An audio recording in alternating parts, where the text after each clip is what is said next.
Assalamualaikum warahmatullahi wabarakatuh. Alhamdulillah. Bismillahirrahmanirrahim.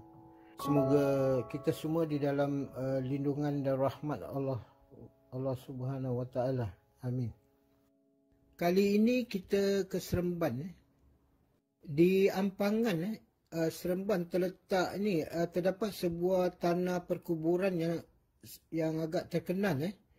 Di sini terletak makam Tuan Syekh Haji Said. Bila ke Seremban, rasa tidak lengkap kalau tidak ziarah makam Tuan Syekh Haji Said.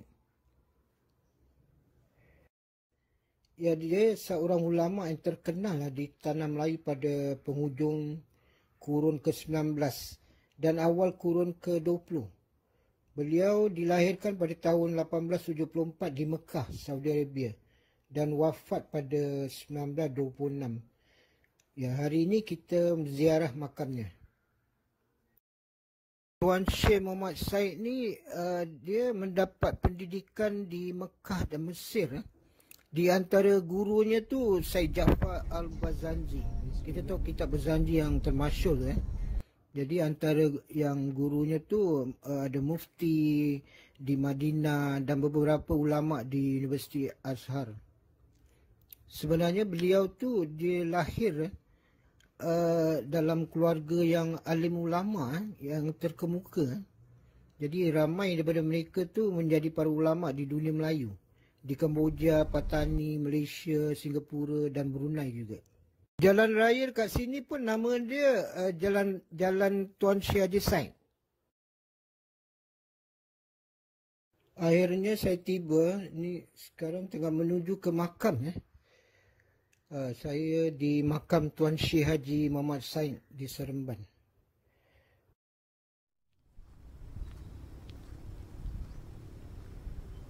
Ya, dalam kepungan pagar di sini bersemadi makam almarhum Tuan Syekh Haji Muhammad Said. Dan ya, beliau seorang guru tarikah yang termasyhur. Beliau sebenarnya di antara ulama wali Allah yang telah banyak menyumbang dan berjasa kepada perkembangan Islam di Malaysia. Sini juga makam almarhum Syekh Datuk Haji Murtaza. Ya, ni Syekh Datuk Haji Murtaza bin, beliau tu mantan mufti Negeri Sembilan. Juga adik beliau Syekh Faiz. Dia pun merupakan seorang tokoh tarekah. Makam Sidi Rashid atau Haji Abdul Rashid dari Teluk Kurau, Singapura. Beliau tu seorang khalifah tarekah yang sangat dihormati dan disegani umat Islam di Singapura. Di sini juga makam Tuan Syekh Ahmad Muhammad Said. Ya, beliau mufti pertama Negeri Sembilan. Seorang ulama yang amat berpengaruh. Beliau seorang tokoh ulama dalam ilmu fikih, syariat dan tasawuf. Beliau juga seorang khalifah ini tarikah Al-Ahmadiyah, Al-Rashidiyah dan Darawiyah.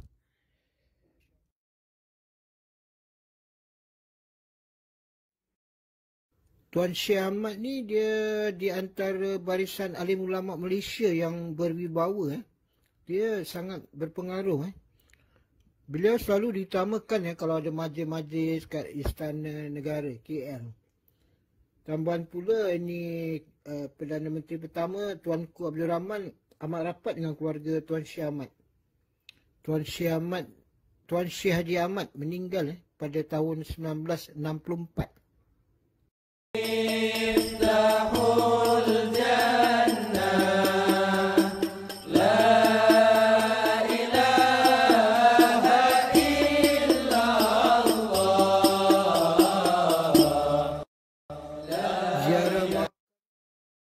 Ziarah makam ni sudah jadi salah satu kegiatan spiritual untuk masyarakat kita. Dia sebagai satu bentuk beribadah dan bertakwa kepada Allah Subhanahu wa taala.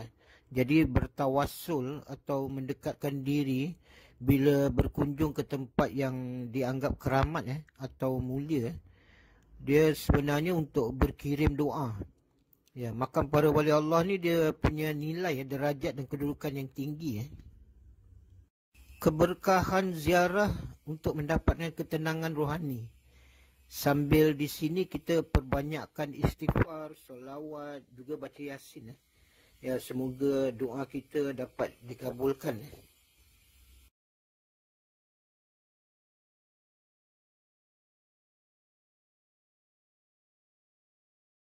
Bila kita cakap pasal wali, kita tahu di Indonesia tu terkenal dengan wali 9 atau wali songonya. Tapi tahukah kita di Tanah Melayu terkenal dengan 7 wali Tanah Melayu. Jadi di Indonesia ada wali 9, di Tanah Melayu ni ada 7 wali. Jadi di antara 7 wali Allah di Tanah Melayu, yang pertama tu Syed Habib Noor di Singapura. Dia lah tu sangat termasyur.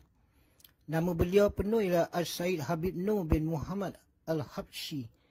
Jadi usia beliau waktu tu sekitar tahun 1788 Masihi hingga 1866 Masihi. Yang kedua Tunku Paluh.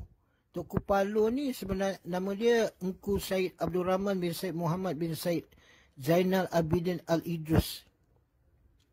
Yang ketiga dinamakan Tuan Tulis. Namanya Tuan Tulis tapi nama sebenarnya Haji Ismail bin Husin. Dia terkenal di Kuala Pilah, Johor. Jadi sebagai seorang wali Allah, beliau lahir pada tahun 1840-an. Dia tu pakar dan rajin menyalin, mengupas isi kitab-kitab untuk rujukan. Yang keempat tu Syekh Muhammad Said Al-Linggi. Ini yang kita ceritakan ni. Nama penuh beliau tu Haji Muhammad Said bin Haji Jamaluddin bin Haji Idris. Jadi yang selalu diorang panggil tu Syekh Muhammad Said Al-Linggi. Dia terkenal sebagai seorang alim yang soleh lagi karamah.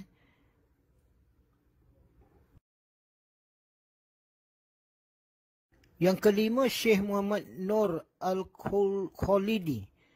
Syekh Muhammad Noor Al-Khalidi.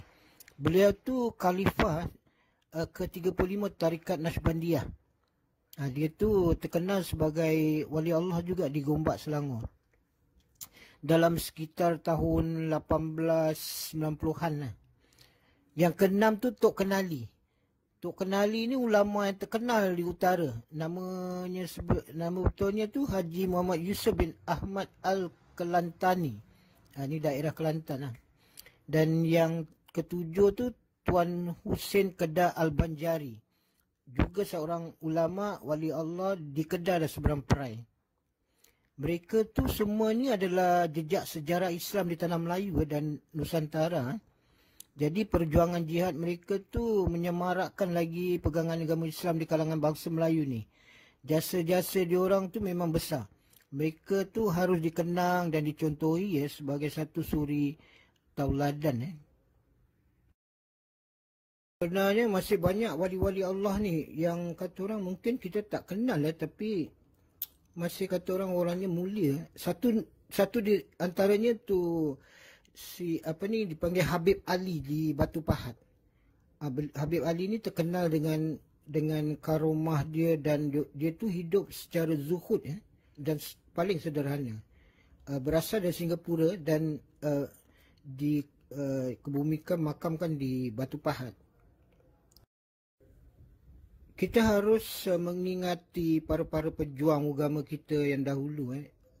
Ilmu amalan yang diorang sampaikan tu terus menerus sambung menyambung sampai sekarang. Dengan beribu-ribu anak-anak murid yang mewarisi ilmu yang diorang ajarkan tu.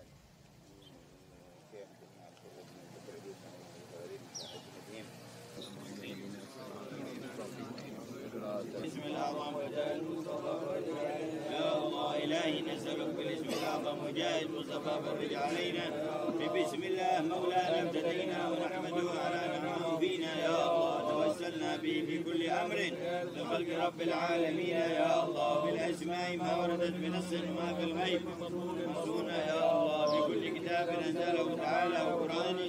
Dalam sejarah perkembangan Islam di Tanah Melayu mereka ni adalah tokoh-tokoh ulama dan para wali yang berperanan di semenanjung Tanah Melayu termasuk Singapura lah. Antara akhir abad ke-19 dan awal abad ke-20 menyebarkan syariat Islam, membangun benteng iman, ilmu dan amal. Jadi dan diorang tu ulama ahli sufi yang gigih berdakwah.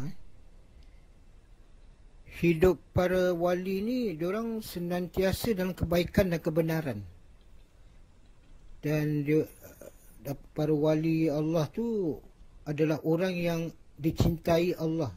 Dan cinta Allah tu dapat diraih oleh mereka yang menyucikan diri. Jadi kita mesti ingat makam para wali ni adalah satu taman dari taman syurga. Mereka tu dipelihara oleh para malaikat. Di sini letak kemuliaan tempat tu. Ni. Makam para wali adalah satu taman dari taman syurga. Para wali Allah ni mendapat tempat istimewa. Diorang mendapat jaminan di sisi Allah. Jadi bila Allah SWT memuliakan dan beri ganjaran yang berlimpah kepada para wali ni, kita tu tak boleh menafikan derajat. Derajat yang diberi. Derajat ini dijanji oleh Allah. Jadi istimewa kedudukan mereka. Hingga Allah Ta'ala tu sanggup membela mereka. Dan Allah mengancam sesiapa yang memusuhi, menjelekkan atau merendahkan martabat para wali Allah ni. Kita kena ingat bila Allah Ta'ala memberi kehormatan pada para awliyanya, kita wajib mentaati perintahnya. Dan sebenarnya kita diharam untuk menghina atau memandang remeh kepada wali-wali Allah ni. Bila di sini kita tu biasalah mendoakan para penghuni kubur sambil kita tu mengambil pelajaran dari keadaan mereka. Dan kita memohon rahmat Allah bagi mereka yang telah terlebih dahulu meninggalkan kita. Dan ini juga ziarah ni sebagai peringatan. Peringatan supaya orang yang hidup dapat mengingati akan mati. Islam menganjurkan umatnya untuk ziarah kubur. Ziarah kubur tu ialah kepada ahli keluarga, kerabat yang telah kata orang pergi dahulu daripada kita. Dan Islam juga menganjurkan kita untuk menziarahi makam para nabi, para wali, para ulama dan orang soleh. Kita ziarah tu dengan niat mendoakan untuk para penghuni kubur, diri sendiri, ahli keluarga dan seluruh umat Islam. Menziarah kubur ni banyak dia punya pro dan kontra dia. Jadi sebaiknya kita meluruskan pendapat yang salah atau negatif terhadap konsep ziarah makam para wali Allah ni. Masih terdapat ramai yang tidak pernah ziarah makam pun. Mungkin diorang tak tahu kelebihan menziarah makam tu. Ataupun diorang tu kadang terpengaruh dengan pendapat yang mengatakan ziarah makam tu syirik lah gitu gini. Jadi yang menuduh syirik tu diorang tu sebenarnya diorang keliru tu. Dan diorang tu fahaman yang tidak ada dalil. Habis kebanyakan juga ramai yang bersikap sinis. Ada yang kata orang dah mati apa boleh buat. Jadi cakap-cakap gini yang kata orang mematikan konsep. Ada kebaikan sebaliknya dia nampak buruk pula. Ada kata nak minta dengan orang dah mati. Ini semua pandangan singkat yang jahil. Diorang tu tak ada kefahaman yang mendalam. Ziarah kubur bukan sembah kubur. Bila kita ziarah makam, kita sepatutnya jauhi perkara khurafat, bukanlah untuk menyekutukan Allah. Jadi yang diorang sering tuduh syirik tu jelas satu pendapat keliru. Jadi sebenarnya terdapat banyak dalil baik dari Al-Quran ataupun hadis tentang kelebihan ziarah makam orang soleh atau para wali Allah ni.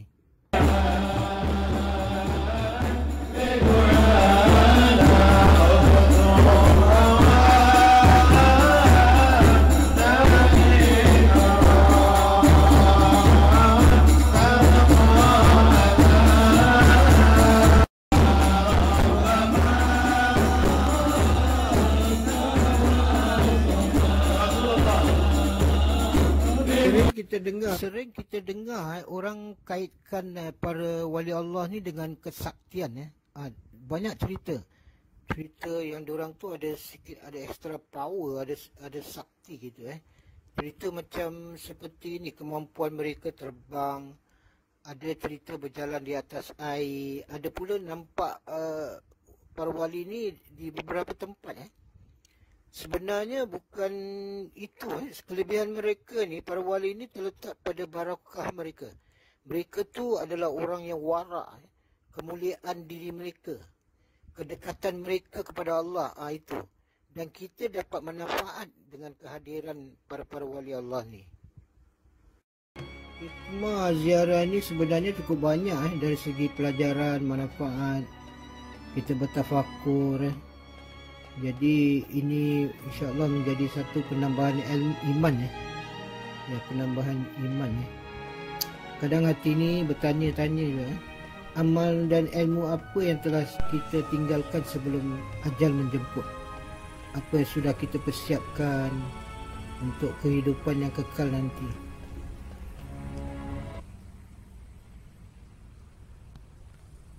Lazimnya bila kita lalu dekat ni tengok rumah-rumah mewah, rumah yang cantik, indah, kita sangat tertarik.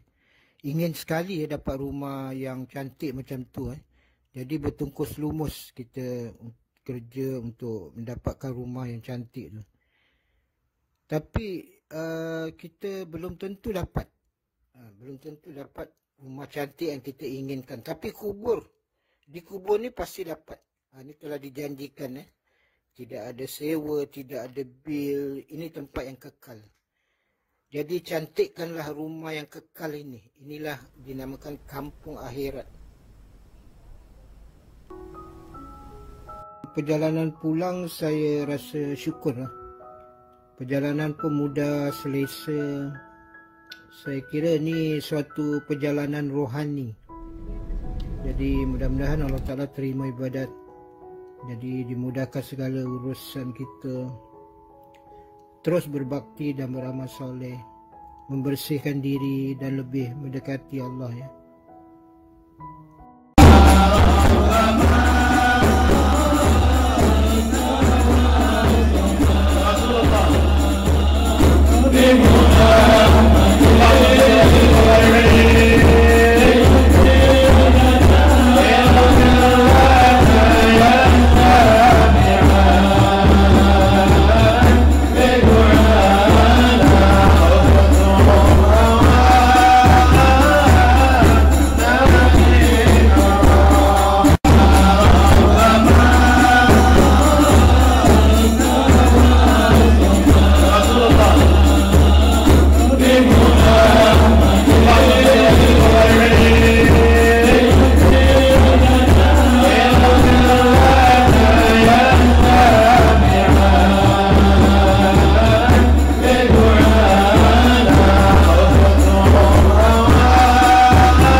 Jadi sekian penjelasan yang ringkas. Saya ucapkan terima kasih kepada mereka yang sudi menonton. Semoga kita semua mendapat keberkatan dan hidayah. Assalamualaikum warahmatullahi wabarakatuh.